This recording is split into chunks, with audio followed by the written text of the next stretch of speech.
Welcome, everyone, to the Coin Bureau podcast. My name is Guy, and I have a very special guest with me today. Now, you may have heard me in the past mention one of my favorite YouTube channels of all, the Defiant. And we are very lucky to have today Robin Schmidt, the man, the face behind the Defiant. Robin is a content creator extraordinaire. The work that he has done, not only with The Defiant, but is now moving on to do elsewhere, is just incredible, and very lucky to have him on the line today. So, Robin, thank you so much for joining us.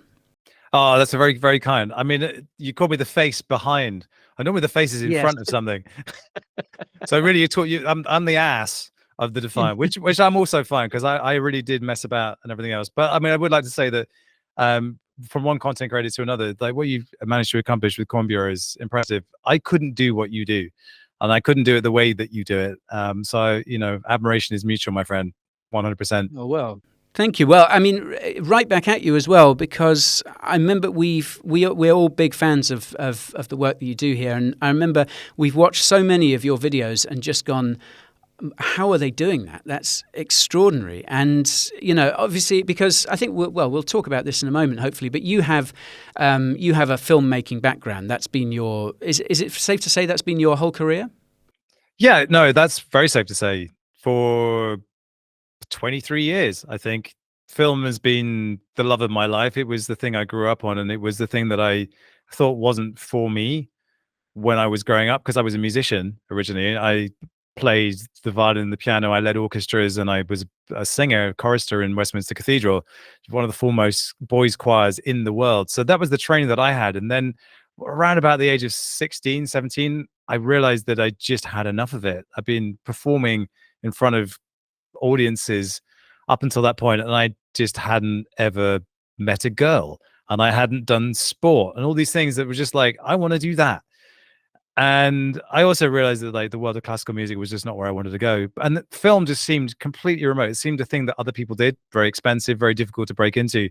But it just became a thing that I was determined I was going to get into. And basically, I became a content creator using the same tools and things that people use now, just back in the days when it was Mac OS 9, and you had a little DV camcorder that you would plug into an iMac, and that was how you record video. But fast forward to where we are now, and yeah, I've spent a long time looking at stuff through a lens and then editing it in such a way as to make it entertaining. So you pick up a few tricks along the way, that's for sure. Yeah.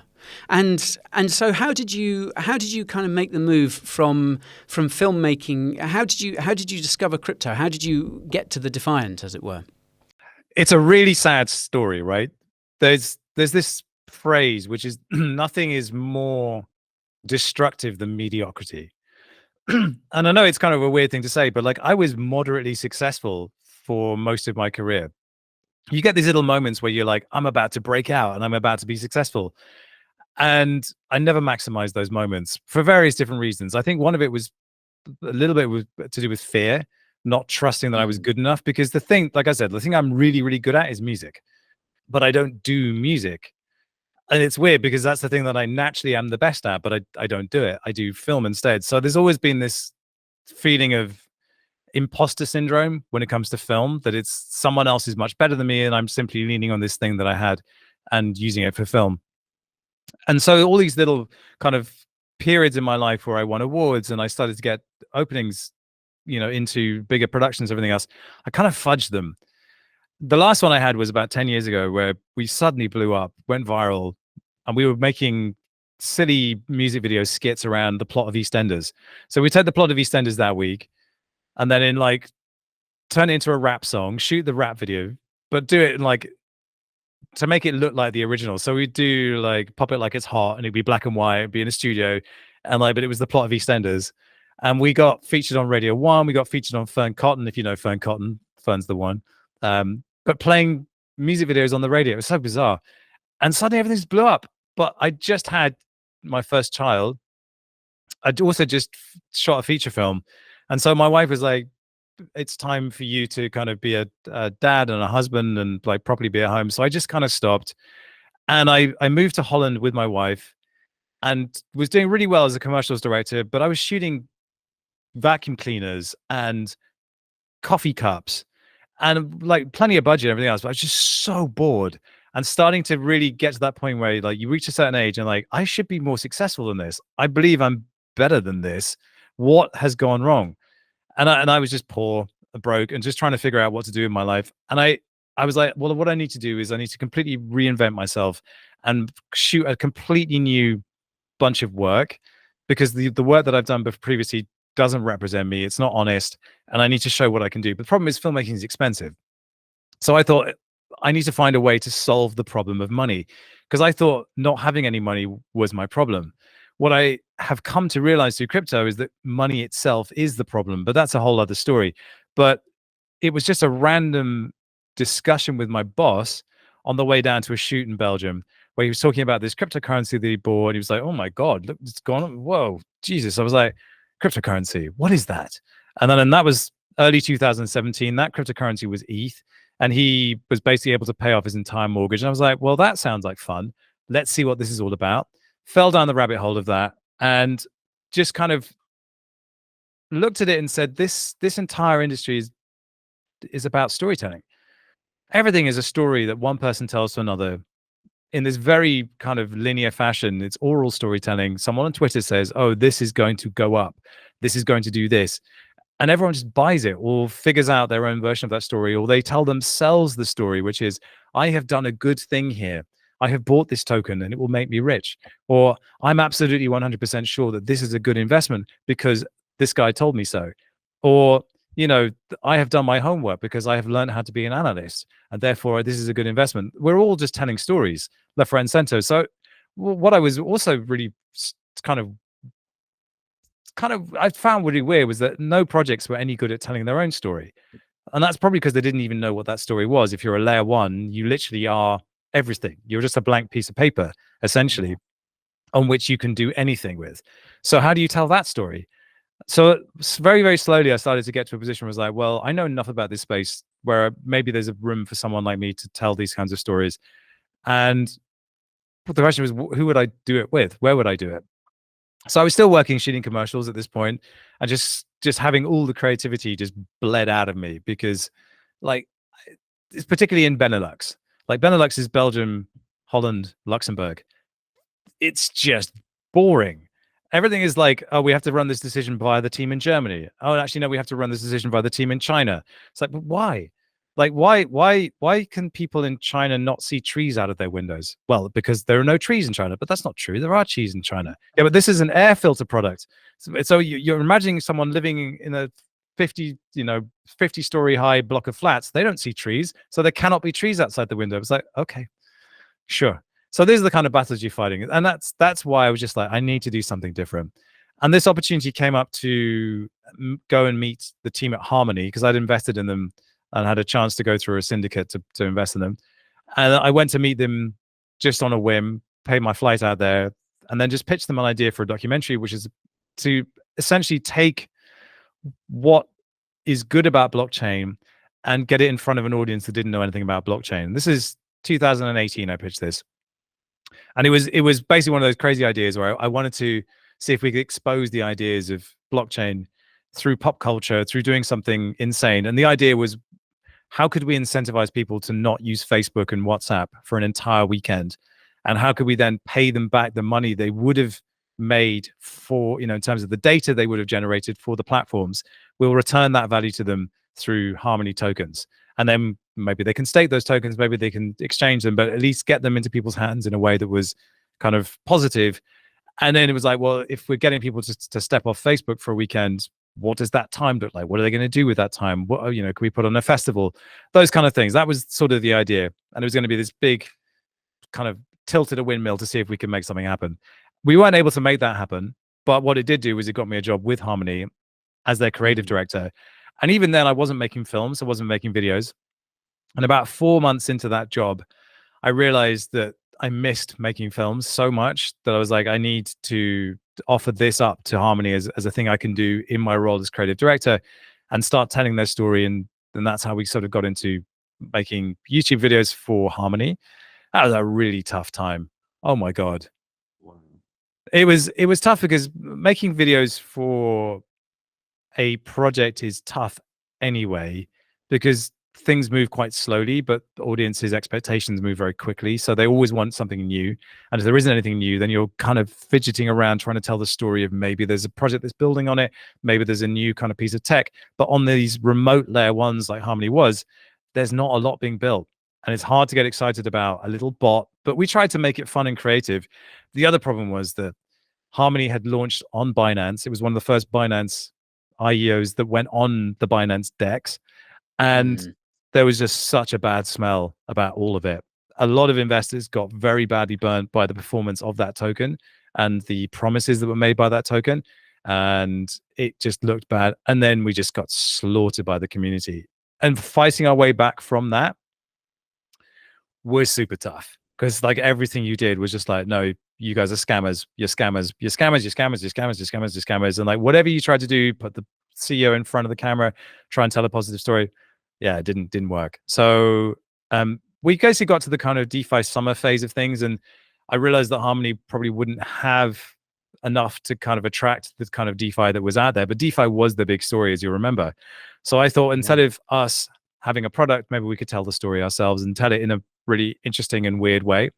So I reached out to the two DeFi newsletters that I knew, which was Bankless and the Defiant. And I'd already interviewed Camilla a way back. And I went down a certain way with Ryan Sean Adams, and then he ghosted me. So maybe we should just shoot some videos with the Defiant, because that seems to be a more positive place. Camilla said yes. So then we did this co-production. Then we started doing a weekly video where we would just tell the story of DeFi, what's going on, Wi-Fi, all these different things. And that was a weekly thing, and it did really well. And then she offered me a job, and I was like, okay, maybe this is what I should be doing. And that's when we started building the Defiant YouTube channel and grew it to, I think, 117,000 subscribers in about 15 months. So not too shabby. Not too shabby at all. It's an extraordinary channel. And I mean, just going back to what you were saying about this idea of, feeling kind of creatively, up a cul-de-sac, I guess, when not being able to show a Chinese audience trees. I mean, thinking back to so many of the videos that you made with the Defiant, that just seems, the whole thing just seems to be like this massive release of creative energy. And it was, I mean, it just does so many things so brilliantly. And I mean, I think the best of your videos were, slightly just anarchic in a way. Like, you could see like the ideas department had just been allowed to go absolutely insane. And so you had this kind of anarchism, you had this just boldness of what you would try. Obviously the skills that you and Alp as well just brought to the table in terms of what you're able to do with a camera. And then on top of it all, it would be this incredibly like informative and often like brilliantly opinionated thing as well. It was absolute. I mean, some of those videos are just extraordinary. And I should say for the audience, for those listening and watching, I'll leave some links, if that's okay with you, Robin, to some of my favourite some of my favourites that you did with the Defiant. And in particular, I think the work you did on NFTs, the greatest NFT film ever made, and then just this extraordinary like mic drop that you did with Why Gamers Hate NFTs, the two-parter. Which I watched again the other day whilst I was kind of gearing up for this, and it's extraordinary, like what you were able to achieve. And I remember sort of me and a lot of my colleagues here at Coin Bureau just sitting around and going, "Wow, okay, so the bar has been raised." Quite high, and it really, and I think it's from my point of view, it was kind of exhilarating and also a bit scary at the same time, because you suddenly see the bar being raised this high and you're like, wow, this has come such a long way since a guy, since dudes just with a webcam kind of mounted awkwardly on top of their monitor, just kind of yelling into that with half their face showing.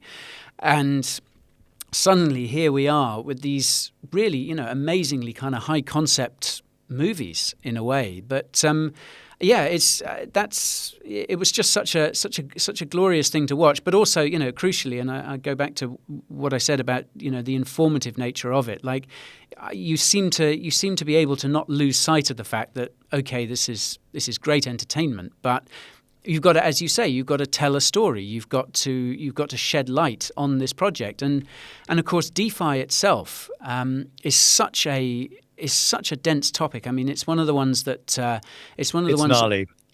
Yeah, it is.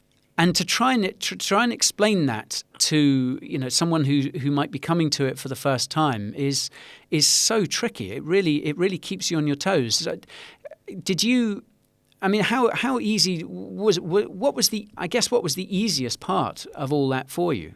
No, what's the easiest part? Well, I think probably what we should say here is that my background, yes, I'm a filmmaker, but I've always been a multi-hyphenate. So I was always picking up a camera, trying to understand how to use it, learning about lenses, learning about specifics of, lighting has actually been one of the latest skills that I learned, but I was always shooting my own stuff and editing my own stuff and then writing on top of that. But I also, I read English at university, and a lot of that is to do with like just hardcore research. You just read a lot. So I sort of had these background skill sets that were setting me up for that. And that's somebody at the door, folks. So that's sort of sitting there in the background. And I've done a lot of filming in lots of different types of situations, particularly music videos, or I've directed a feature film.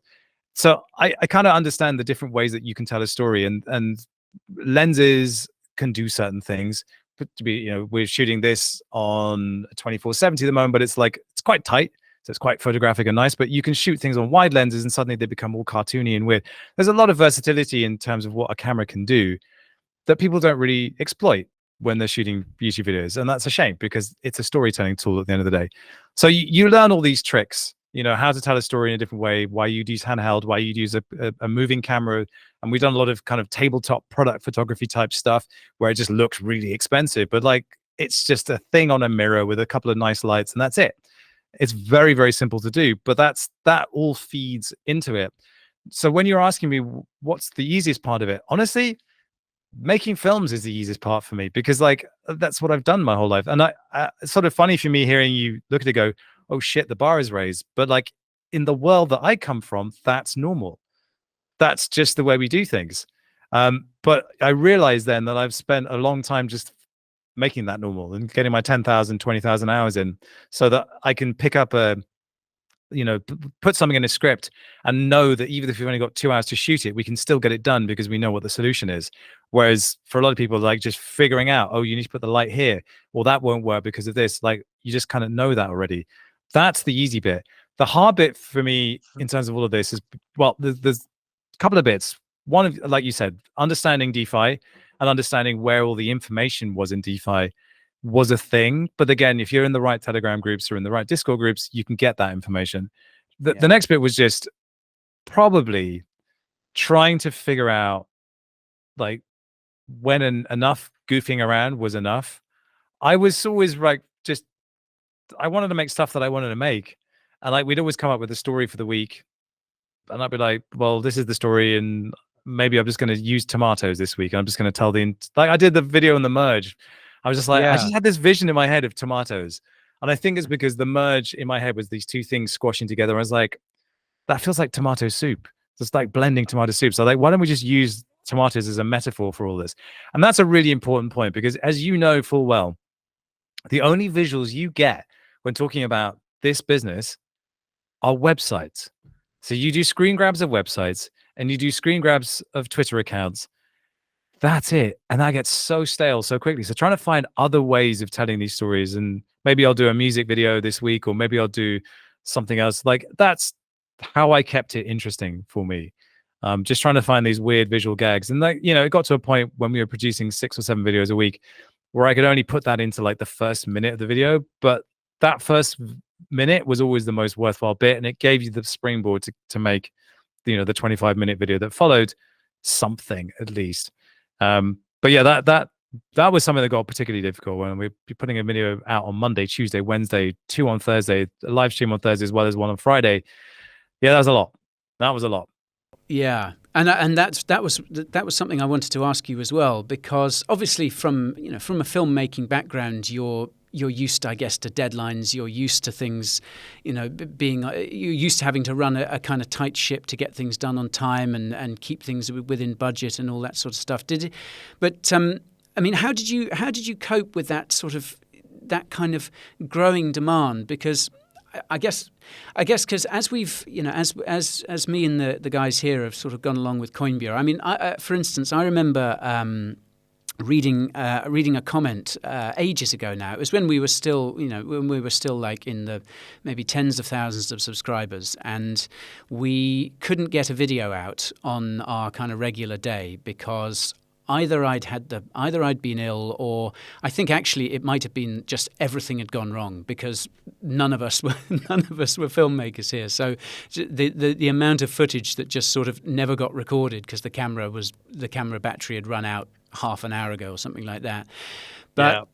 I mean, I'm sure this is all stuff that you went through many, many years ago. But I remember just reading this comment. We eventually got the video out like 24 hours later, and it was fine. Like, everything was cool. But I remember reading this comment from someone and seeing a couple more like it along the lines of like, "Oh, hey guy, great to see you got the video. I wondered where you'd got to yesterday." And I just remember thinking, it's like, oh my God, we're just kind of locked in this now, and it's great. It's amazing. It's the best job in the world, but it's still suddenly you feel that responsibility. You have to keep pushing forward, and YouTube is all about growth. It's all about eyeballs. It's about, you can't stand still. Did that take you by surprise at all, or was it something you were kind of already familiar with from making films outside of YouTube? Yeah, it's so much to unpack there. The financial reality of it was that 2021 was the year that you signed sponsors and you rinsed the sponsorship money as much as you could because people were cash rich and ready to spend, and they wanted to spend on a niche channel within a niche industry, which was what we were. So we just put out more videos and attached more sponsorship to them. I mean, that's basically the way it worked. And also because that crypto moves so quickly, the story changes every 24 hours. So if you can stay on that and become a kind of regular habit for people, it's quite important. The problem is then that you are then a regular habit for people, and if you don't show up, it's problematic. We never didn't show up, but that's something I'm really proud of. We always put a video out, and you should see some of the stuff that we had to do. Like, we would get to Friday lunchtime having shot a 30-minute video, and then we'd have to deliver it at 5 o'clock, and we did, because we had to. Like, Alp would take half of it, I would take the other half. We would just blitz it. And it's amazing what you can accomplish if that time pressure is there. And one of the things I was very, very clear about was, if for whatever reason, then the imperative to deliver forces us to work beyond the normal working hours of the day, it's over. Because you do that once, it becomes twice, becomes 3 times, and then your capacity to absorb all of that goes away. It's never going to last. So I was always very clear that working hours are working hours, and if we cannot deliver the video within working hours, then something's gone wrong and we need to do a better job. So it was always deliver within those parameters, and go home and sleep and rest, and make it not become a thing where you're resenting it because you're working late.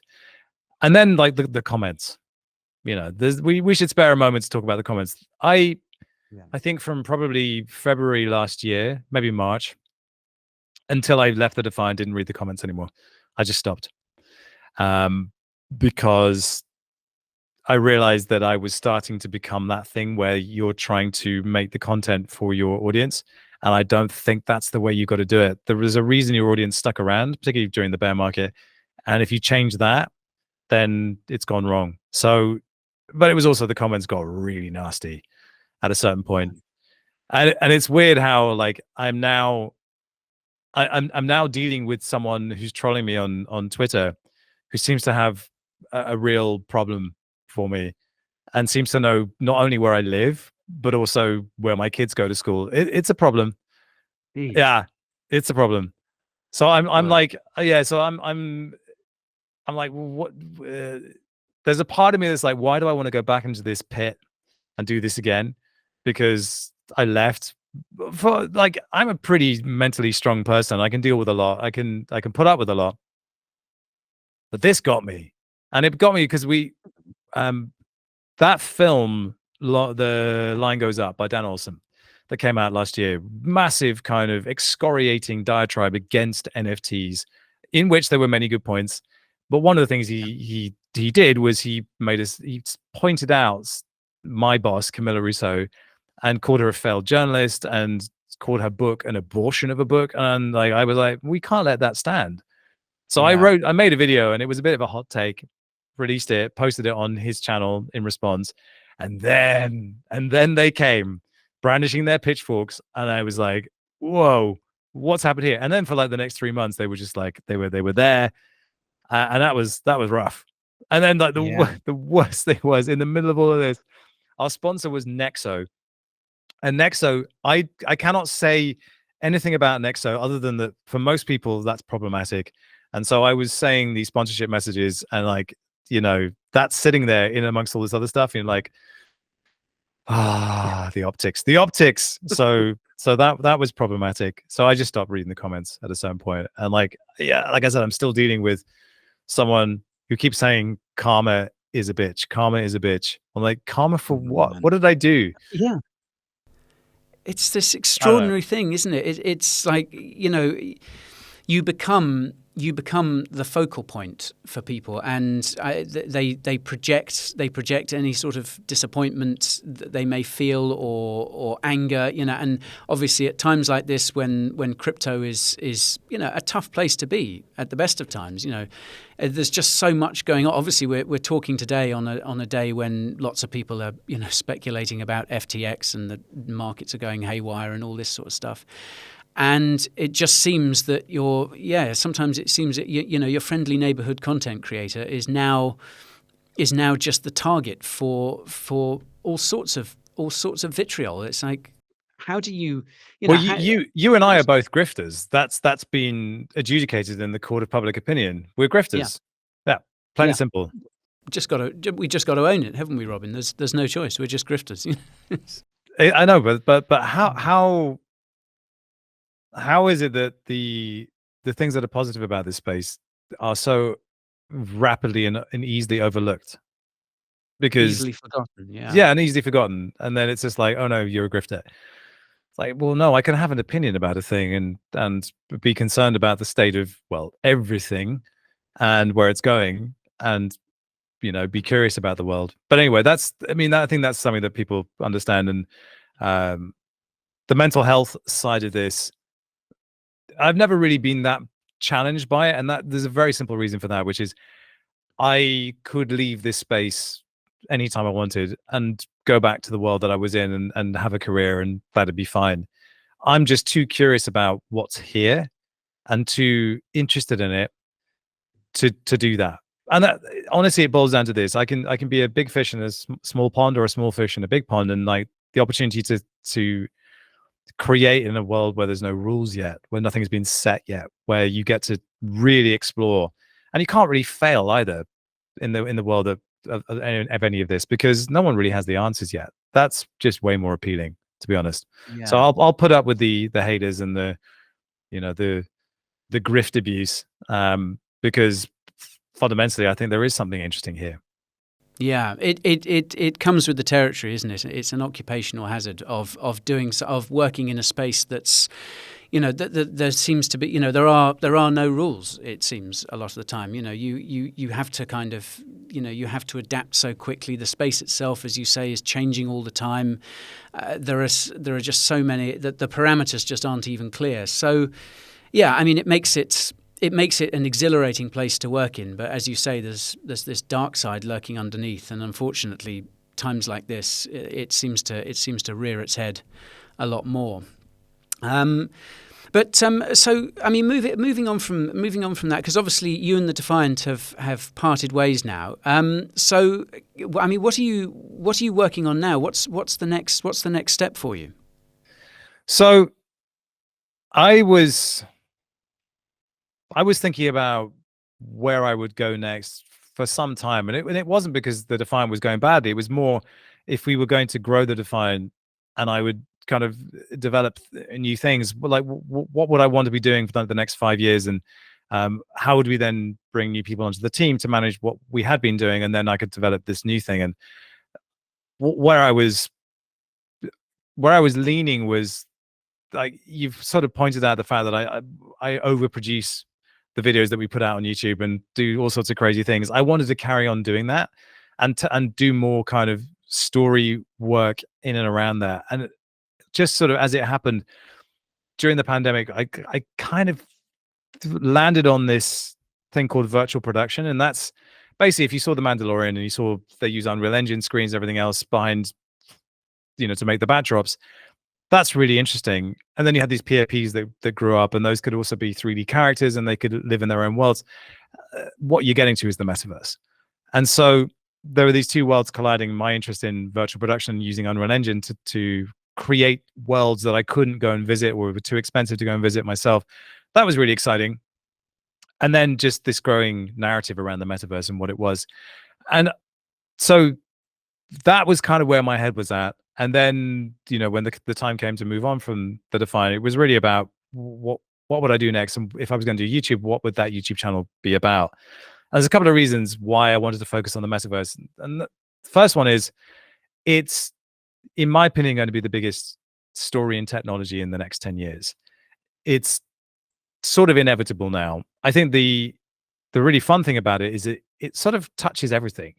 If you think about it as the new version of the internet, it has a place in gaming, of course. It has a place in VR, AR, AI, literally everything. Like, and I look at the way my kids play Roblox and see them interacting with other people, thinking about economies, the way they want to present themselves in the world. And it feels like they're very much ready for the metaverse in ways that more grown-up people are not. And so a lot of the pushback on the metaverse is from people who simply don't think like a 10-year-old kid. And I think more of us should, because then we'll start to understand, I think, where technology is going and where the world is going in that sense. Also, just, thinking about an iPhone. An iPhone is fundamentally a horrific thing for the human being, because if you think about it, you're hunched over like this, and apparently, like, the fourth and fifth vertebrae in young people now is so messed up because of just being hunched over a phone, that you're like, the entire anatomy of the species is being changed by this piece of technology. It's like, this is a bad thing. Like, we need to get away from that as soon as possible. So I'm sort of fascinated in the technological side of it, because I think this piece of technology, the iPhone format, is on its way out. So what's going to replace it? And you start to get into glasses and all these kind of things and wearables. And that's, again, that plays into this story of the metaverse. But you'll notice I haven't mentioned crypto or Web3 at any point in this. That's also very important to me, because, as you know, when you're in the cycle, you go up, you go down, and then you're down for a really long time, and you're apologizing for and defending crypto in a way because you have to. I don't really want to be doing that. Like, I still love crypto, Web3, NFTs, and they're still going to be part of what I'm doing, but the opportunity to tell a larger story that isn't wedded to that can be connected to something very much universal, which is, what is a human being in a world that is 100% virtual? That's a really big question, and gives you lots of interesting stories to tell.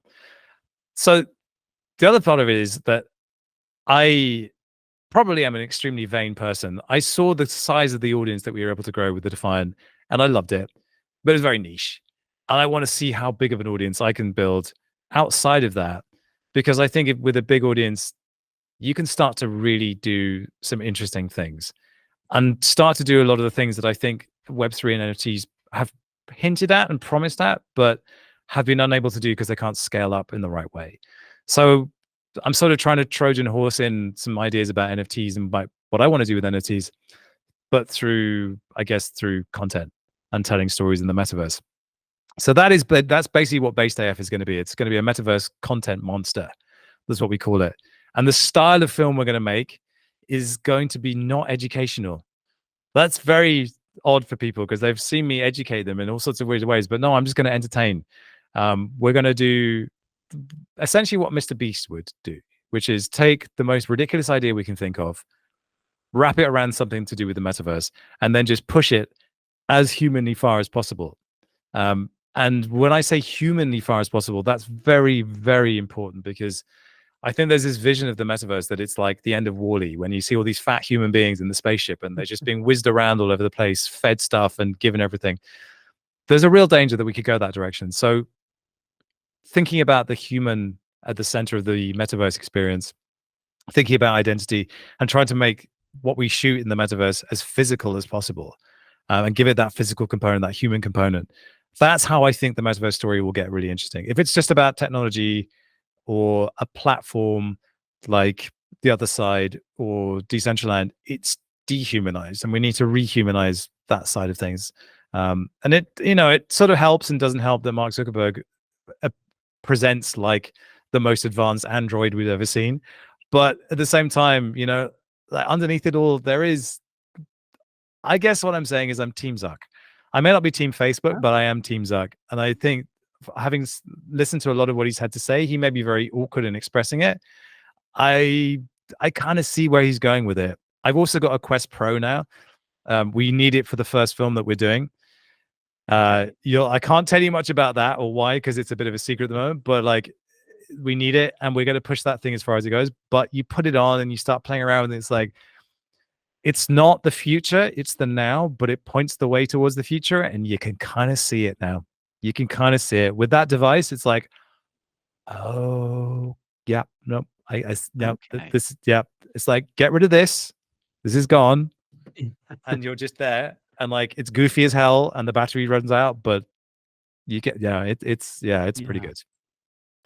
Wow. So, I mean, I guess going back to what you were saying about telling sort of human stories, I guess putting a human angle on the metaverse, because this seems to be, I think, the stumbling block that so many people have. And I must admit, like I've kind of struggled with the metaverse idea as well from the kind of tech perspective, because it's so, I don't know, it feels sometimes so hard to envision what exactly it's supposed to be. And I don't know about you, Robin. I guess the answer to that question is it's not yet supposed to be anything. We're in the process of building it. It's still very much an intangible thing. It's going to be what we make it. But I guess it's going to be so important for people to be able to visualize it, to kind of to see it from a human angle. Otherwise, is it not just going to be guys wandering around with VR goggles on?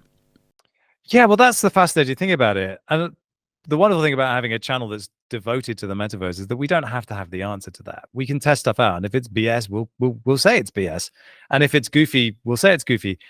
What I think nobody has really done yet is try to explore the metaverse from the inside out. There's a lot of chat about the metaverse as this $10 trillion opportunity from VCs who are investing and pumping their bags and all this kind of thing.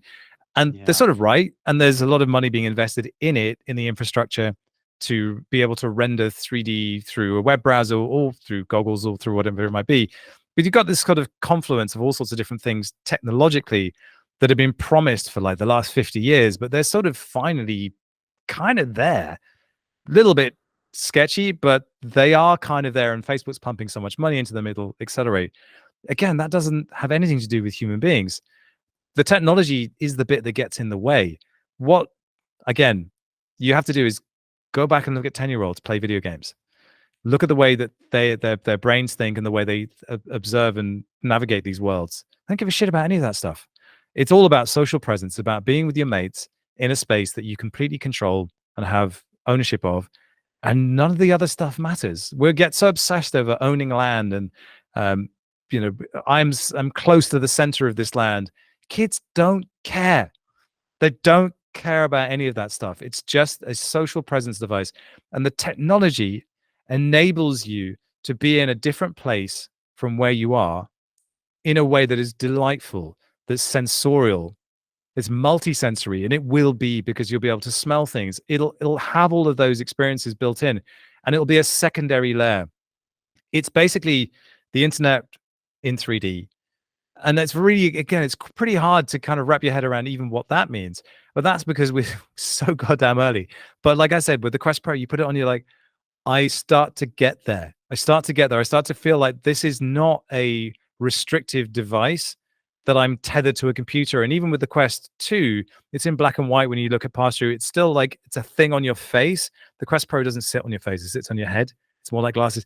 And it's like, okay, I can sort of get there. Again, I don't have all the answers to all this, but what I do know is that there are certain things that I'm asking myself, certain questions I'm asking myself, that I'm starting to use as kind of springboards for videos we might make. For instance, like, what does taste manifest as in the metaverse? Because it's one of those senses that cannot be kind of delivered virtually or through a computer screen at the moment, but you're gonna want it. Guarantee you that you're gonna want that piece of it, and someone's gonna build it, and it's gonna be toxic, and it's probably gonna cause some accidents, but it's gonna be amazing. And when they figure it out, like, yes, Mr. Beast's virtual burgers in the metaverse you can actually eat and taste, I'm down for that. Like, I'm that kid that like used to just absorb as much about newfangled tech as I possibly could. And I remember in the old days when I was growing up, like, my friends, like, one of them might go to Hong Kong and they would come back, and they would come back with this swag bag full of the most insane technology I'd ever seen. It'd be like a TV on your wrist. And like, I never thought that's crap and the aerial's not going to work. It's going to be a crap signal. I just thought, there's a bloody TV on your watch. Now, obviously, in this day and age, that's not very remarkable. But back then, that was insane. And so that's kind of where we're at. We're just sort of busting through this wild technological phase at the moment. We're going to have holographic displays. And like, trust me, if it's been in a film, in some kind of science fiction film, someone's building it, because that's where we get all our best ideas from. I love all that stuff. I can't help it. It's so refreshing to hear you sort of talk about it like that, Robin, because I think so much of the talk around the metaverse now, you know, the D word comes up all the time, doesn't it? This idea of it just being some dystopian place, you know, something, I guess kind of Blade Runner-ish and well, you know, Snow Crash for those who have read it. Look, Snow Crash isn't even that dystopian, weirdly enough. It's just mad. Yeah, it's mad, and it paints a pretty, you know, even like how long is it now? Like 30 years on from when he wrote it, it's pretty on point. But it doesn't present dystopia, because they love the world they're in. Like, the main character's like this 14-year-old skater kid, Korea. She loves the world she's in. It's just fun for her. So yeah, I mean, but I take your point. The dystopian part of it is always there. And like, we are rightly concerned about the role of technology in our lives, but at the same time, unless we look at it from a different perspective and take a contrarian view, which is like, what if this is actually going to be really awesome? What if this actually enables breakthroughs in medicine and enables breakthroughs in education and mental health, which all of those three, I think, really can be helped. I mean, the military is basically where the metaverse comes from, and so let's not talk about that. But, you know, fundamentally, yes, those three things for starters could be really amazing in the metaverse. And again, I don't know what it's going to be, but what I do know is that we've started a company whose sole focus is the metaverse. So we need to get really good at understanding what it is. But at the end of the day, you, me, everybody, there's a massive gap between what we think the metaverse is and maybe what it is right now. As a storyteller, that's awesome. And what this is sort of coincided with is like this new phase of YouTube where it's becoming, we're sort of moving out of the Mr. Beast phase, where it was just like everyone was copying him and taking suitcases full of cash and throwing them at an idea, and then suddenly that was success. And Mr. Beast is a very different animal from everyone who copied him, but that model where you just scream and shout and then it's like, here's a prize of $100,000, or like the weirdest, wackiest thing you can possibly think of. We're sort of moving away from that into more storytelling based. I think the ideas are still going to be wild, and when we come up with our ideas, they have to meet that criteria. Like the thumbnail has to be like, oh my god, what did they do? And like, that's what we're going to have to hold ourselves to. But do you mean, Robin, do you mean that you're not going to go for the orgasm face on the thumbnail? I don't know how to do it. I don't know how to do it. I mean, there are mirrors in the office, and when I look at them and I see that, and I am forced to confront sex face, Robin, it's not going to work. So we have to come up with some other stuff to do that. But yes, inevitably, you've done it. You know you have. I know. It's Sell a out. really interesting conversation. It is. It's It an sucks. interesting There's no way conversation to around it. have. People go, you got to put your face on the thumbnail, man. Because if you don't put your face on the thumbnail, how are people going to know to be excited? It's like, is that where we are? Exactly. But no, Exactly. it's like Is that you're what we've scrolling got? through, like this, going, oh, look, he looks really, really wound up, and my God, Yeah. he's about to jizz. Let's watch that video. I hope no one's looking over my shoulder whilst I scroll through all this. Oh no, it's terrible. But that's kind of the game you have to play. So that whole Yeah. YouTube algorithm baiting thing is, the click-through rate. It's like nobody's watching your video if they didn't decide to click on it. So you got to get the click right. So we're sort of engineering all of that out at the moment. But when people do land on the video, there's a lot of attention retention tactic stuff that you can put in, and a lot of it's very immature, which is just keep talking. I mean, something happening. Quick cuts. It's wow. It's not going to work. It's going to work. It's not going to work. It's going to. Now we did this. Oh, and you're like, wow, that was 10 minutes of my life I won't get back, and now I'm deaf.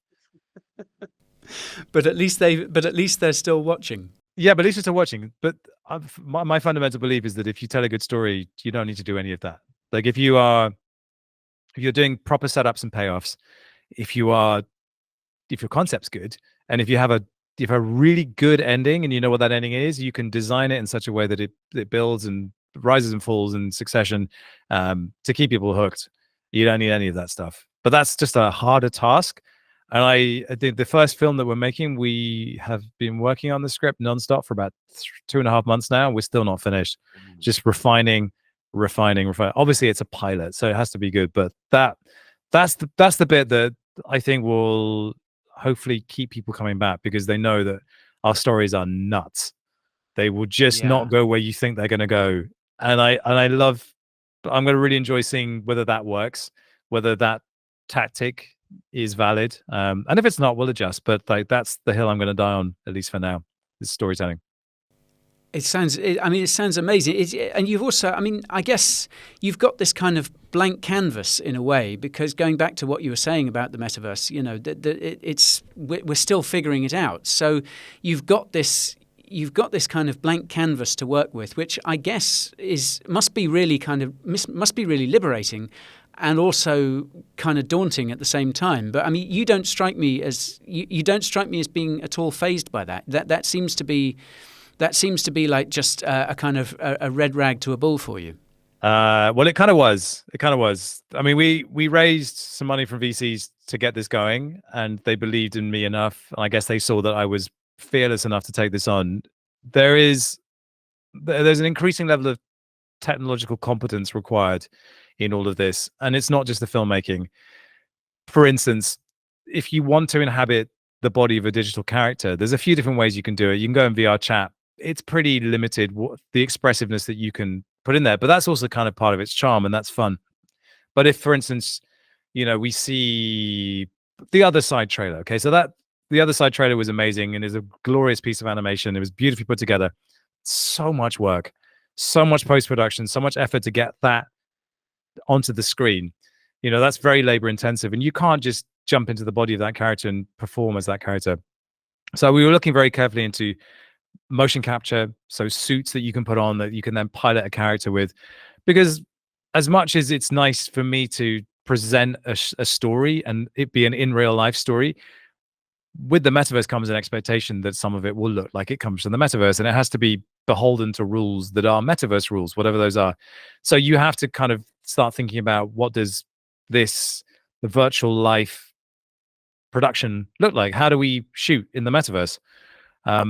And like really quickly, any platform you go onto, it just sucks. You've got no control, no subtlety, and it's really takes a long time to shoot anything in there. So you just end up with this very goofy kind of proxy of stuff. So for us, the logical conclusion was look at the suits. The suits, again, a little bit limited. They have inertial sensors in them, like an iPhone. And so the sensors can kind of know where you are in relation to other sensors, but they don't really have an understanding of where you are specifically. They're getting a lot better, but they lose kind of contact with the ground. So you end up then sitting in a chair, and again, that's pretty limited. And then they sort of lose touch with the coordinates that you've programmed into them, so that you have to reset them halfway through. So I wanted to stream as a character. Something weird might happen. Then you have to have a helmet on and a phone and all these kind of things. And facial motion capture is particularly difficult. So long story short, where we ended up was we basically built the system that they use for Avatar, which is nuts. So we're it's sort of on its way being built at the moment, but we put together an optical motion capture system, which is, so we've got 20 Vicon cameras, which are these infrared kind of motion capture cameras. You put 20 of them around the room, and then at any time they can triangulate your position. You wear a suit with ping pong balls on it, still have to wear a helmet with a phone on it, and we still need to figure out how to do the facial motion capture. But with that system, basically what it means is we can have more than one person in the room at the same time. We can track props. So I could have this bottle and I could throw it to someone else, and it would track perfectly, pretty much in real time. And that means that we can then live stream as those characters. We could just do a variety show, we do a chat show, and it would just be a question of putting the suit on, stepping into the volume. We call it the holodeck, and then spinning up the environment that we want to be in. So it could be, anything we choose. So that level of technical proficiency is it's taking a bit of time. And then just like we want to build stuff in the metaverse, and you end up then needing to do custom Unity builds with custom scripts, and those custom scripts are incredibly problematic when it comes to plugging in MetaMask. So anything that has a MetaMask wallet component and an external script, big no. Okay. As you can probably understand. So figuring out what platforms to use and how to use them, and then make them safe for people to use, because the metaverse should be a social experience. So if people can't come and join in when we're doing stuff, then it kind of falls down. If it's just a recording of an event, it's okay, but like we need to do events where people can be part of it, participate, win prizes, all of that kind of stuff. So we have to figure out a lot. It's quite hard work. Yeah. It sounds it. And I mean, going back to what you were saying about, the metaverse has to be a social space and stuff. Do you feel that obviously the internet came along and no one was adequately prepared for it, and it's morphed into this amazing and at the same time terrifying thing? There is so much that's good about it. There is so much that is deeply, deeply wrong about it. And do you think that with the metaverse, this is a chance for us to build it, to make a better internet? Do you think that the lessons of internet, the first stage of the internet, if you like, do you think those can be learned? Do you think we have? Do you think people like yourselves and others sort of building in the metaverse, are you going to have the opportunity, do you think, to shape it, or do you think it's going to be something that's just going to, like the original internet, just kind of become so organic that it kind of gets a little out of control? Well, that's a big question. So you have to look at it this way. There's a hardware interface version of this, and that's hard because Apple has basically exerted such an iron grip over everything. Yeah. Taking its 30% cut of everything, that it's like we need to get off that as soon as possible. And I have a lot of love for Apple products and always have done, but like the iPhone is bad news. And then you look at the Quest Pro and the Quest platform, and it's like, are we just repeating the same thing again? And Zucker's making a lot of noise about embracing, decentralization, falls short of Web3 and everything else, but that's understandable. But, where does that really sit? And then once you kind of dig back into the history of the internet and the open source standards that drive it, like, I mean, these things need to work at scale, right? They need to be delivered at scale, and everyone's sort of fighting for their piece of the pie that they can control and ring fence. And it would be weird if all of our websites were served up by private servers and it wasn't an open source standard, and you could only, if you had an IBM subscription, you could only access a certain chunk of the internet. That would just be so weird. But that's kind of where it was heading at one point. So we do need these open source standards. And like when you dig into what's needed to deliver a fully fleshed out metaverse, there's a bunch of stuff that's like, it's really hard to do. And it's not just interoperability, which is just such a misleading term anyway, but it's like, what does the economy look like? How do we make payment rails that don't go via Apple, for instance, or Android, or any of these other platforms that are just there and just work? It's really tough. I think we can play a role in shaping it. I guess where I sit with all of this is that there are going to be a bunch of really interesting people who might not take a look at this space. But if I can make the story about the metaverse really fun and entertaining, and not this top-down $20 trillion opportunity we should invest, or here, buy this land and it's going to go up 1,000x next month. But it's just like, here's a really interesting question about the metaverse. What's the weirdest way we can tell that story? That might get somewhere. But I just don't know. What I fundamentally believe, though, is that the growth potential for anything that's sort of around the metaverse is off the charts. So I'm keen to kind of plant my flag here and see what we can do with it.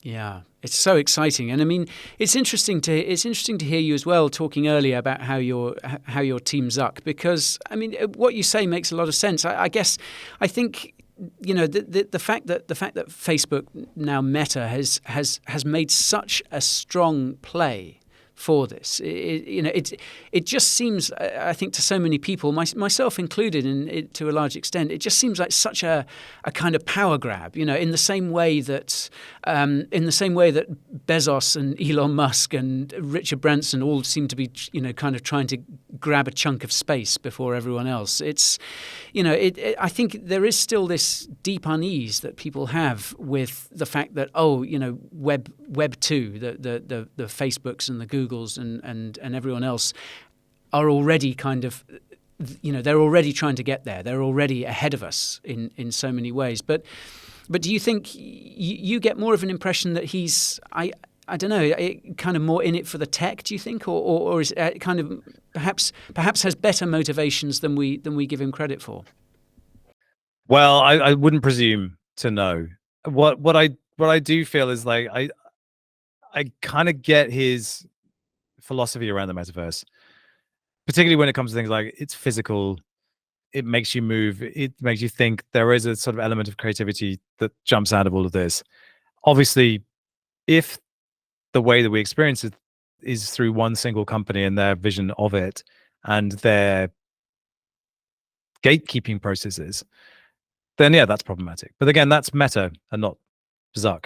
Like the Zuck sort of vision of all of this, and he takes a lot of crap for it. That's kind of where I sit. But beyond that, I'm not going to say I support all of what they're about, because yes, that is a problem if there's too many.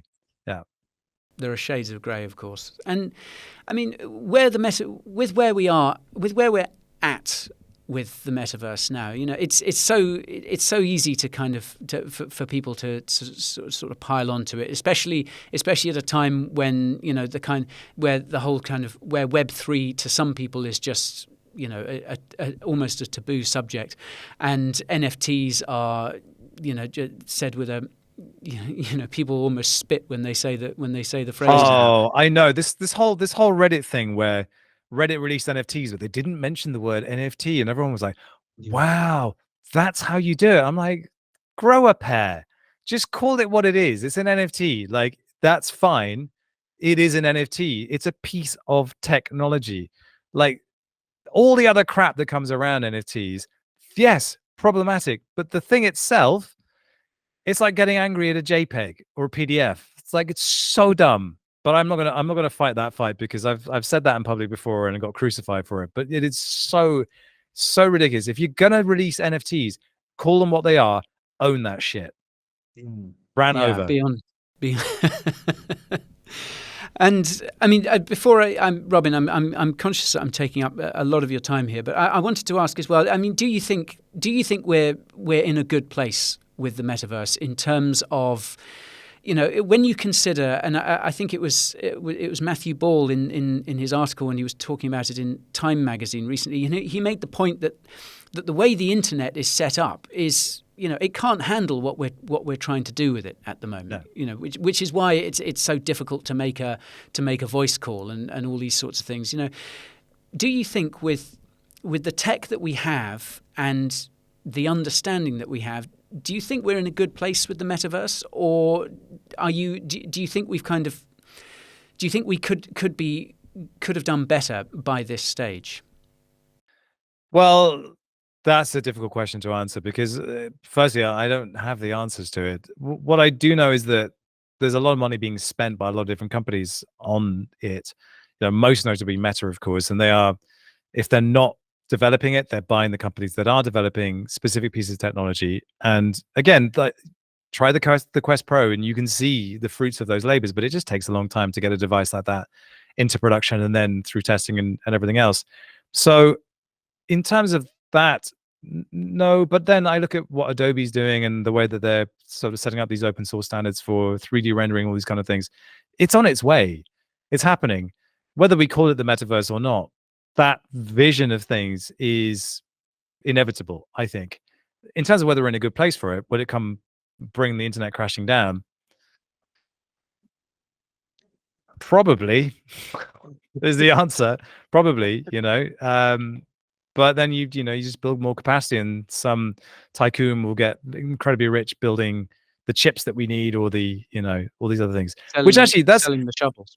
Yeah, well, that's another fascinating thing. Like the race to create silicon, transistors that are 1 nanometer. 1 nanometer. Well, that's like 1 atom.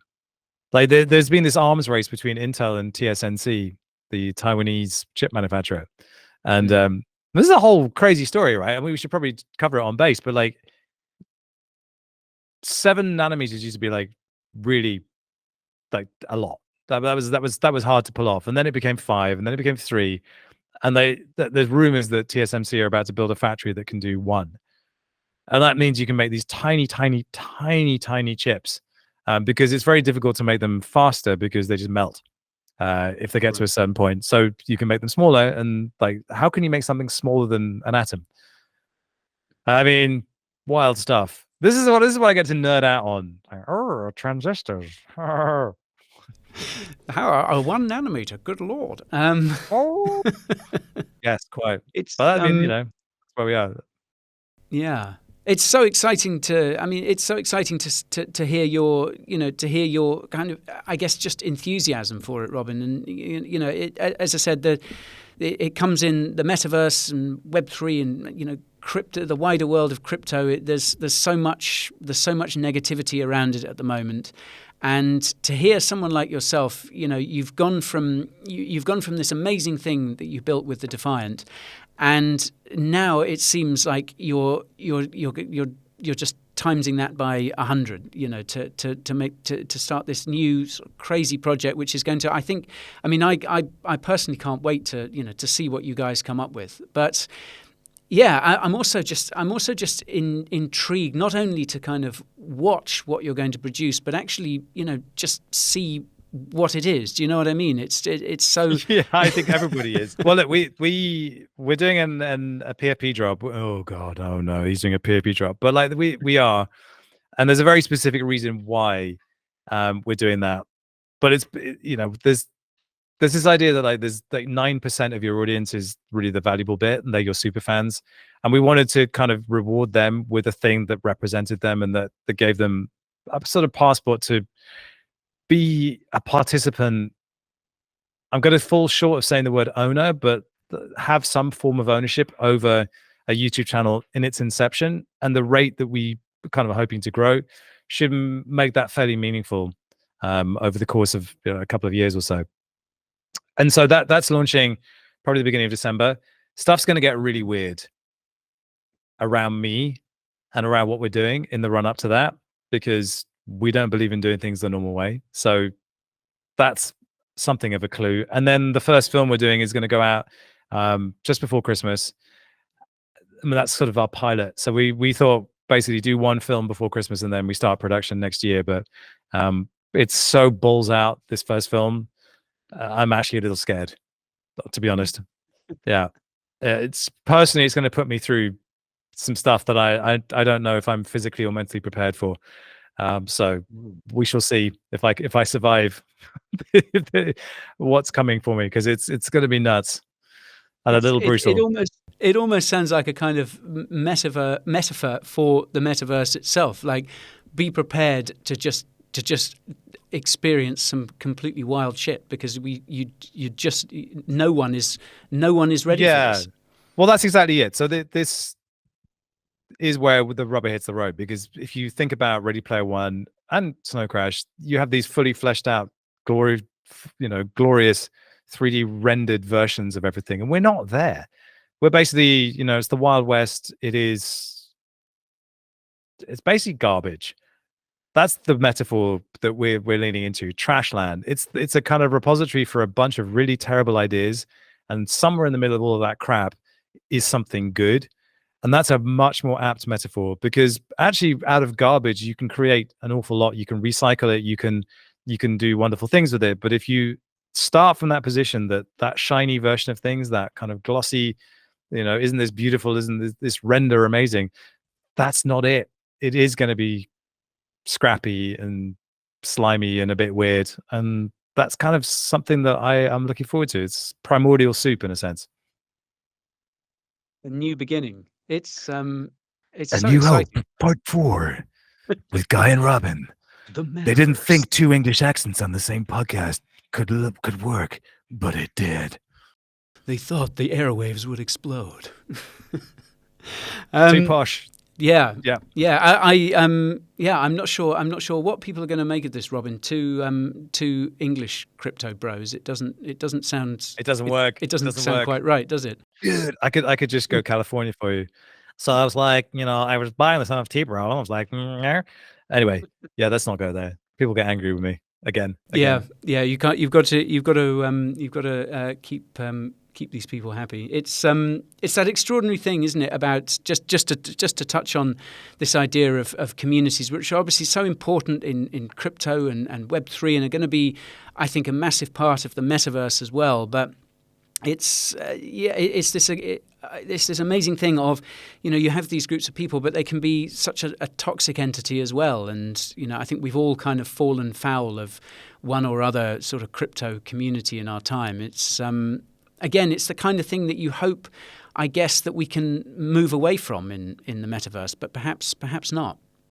No, there's this sense of entitlement that communities have, and it boils down to one simple thing: is people in your community think they're working harder than you are, which I find insane. But that's basically where it's at. They think, oh, we're working really hard to kind of find stuff, and we've given you our time, and you're not working hard, and you're like, dude. So one of the challenges that we have is to prove beyond a shadow of a doubt that we are indeed working extremely hard. And I think one of the advantages that we have is a lot of NFT projects in particular find it really hard to have that second album. So they launch and they have the art, and that's great, but then what follows it up? Whereas what do we do now? Whereas we are not an NFT project. We are a YouTube channel, and so our cadence is going to be weekly. There's always going to be probably other short form content coming out. You're not going to be bored. You'll see stuff coming out, and there's always going to be something new to show you what we've been up to. So I'm hoping that will kind of mitigate that to a degree, but I'm not naive enough to think that we won't trip up and get our community angry with us at certain points, because unfortunately that's just the world we're in. It comes with the territory, doesn't it? It does. Yeah. Well, Robin, I mean, I think here we are. We're staring down the barrel of a bear market that is going to last for God knows how long. But I really feel that we've, with what you're doing with Based AF, it ain't going to be all bad. There's still cool stuff happening. And I mean, I hear anecdotally, people just in the crypto space in general, about all the building going on, and all the crazy stuff that's happening behind the scenes. And I try to tell people that. I try to let people know that. But it's hard because there's often so little in the way of tangible results, and you do sort of feel it's like, well, you're just going to have to wait to see what these projects are doing. But I think Based AF is just going to put it out there and let us see some building and some experimentation just happen in real time. I think it's going to make the bear market that much more bearable. Well, I hope so. We're definitely not leaving anything on the table when it comes to this, because we can't. The name Based AF, it demands that we go there and we push things to the max. But that's kind of why I wanted to do this. I wanted to, go out with a bang. What could I see myself doing for the next 10 years, and like try and build something that had my stamp on it? Because I think, a lot of the work that I've produced over the last 25 years was dishonest, if I'm honest. Because it was just me pastiching other people, or trying to punch in a certain weight class, and so presenting work that I thought would do that. Whereas now I don't give a monkeys anymore. I'm just like, what do I want to do? How am I going to do it? I've learned all this stuff. I know how to do this. Like, where am I going to find the creative satisfaction of just pushing the boundaries and going to places that just no one's ever been to before? Okay, well, here it is. So knowing that, it kind of gives you a lot of confidence that you can't really fail. You just got to be bold enough and brave enough to make those decisions that are going to scare you a little bit. But again, why else do it? There's no point unless you're going to really commit. Yeah, there's no point unless you're going to enjoy the journey, enjoy the ride. Oh yeah, and what a ride it's going to be. Stay tuned. Yeah, absolutely. Oh, it's brilliant. Well, thank you, Robin. I really appreciate you taking the time to talk to me today about this, because it's just great to cover something, so positive and exciting and just mad. I've got to say it. It's brilliant. Oh, there's method in the madness. Trust me. Oh, It's I'm all sure. engineered. But Sure. it's sometimes I'm like, why did we decide to do this? It's funny. Well, it's just great to hear that, after all the amazing work that you did with the Defiant, and I should say as well that the Defiant is still, a great and amazing channel that I recommend to anyone. But it's great, Robin, that you're going to be back doing this mad stuff on our screens very soon. I really can't wait. And I really appreciate you coming to tell me about it today. So where can listeners follow you? They've listened to this and gone, that sounds insane. How do I get more of this? How do they find you? Okay, so the best thing you can do is just follow me on Twitter. We are doing an NFT drop, but we're just not doing it in the normal way. So just follow me on Twitter. I am Supermassive1, and yeah, that's probably the best thing to do. It'll all become clear over the next few weeks. It'll all make sense in due course. Exactly. Excellent. Robin, thank you so much. This has been great. And thank you, everyone, for listening to this week's episode of the Coin Bureau podcast. Myself and Mike, possibly, will be back very soon. So stay tuned.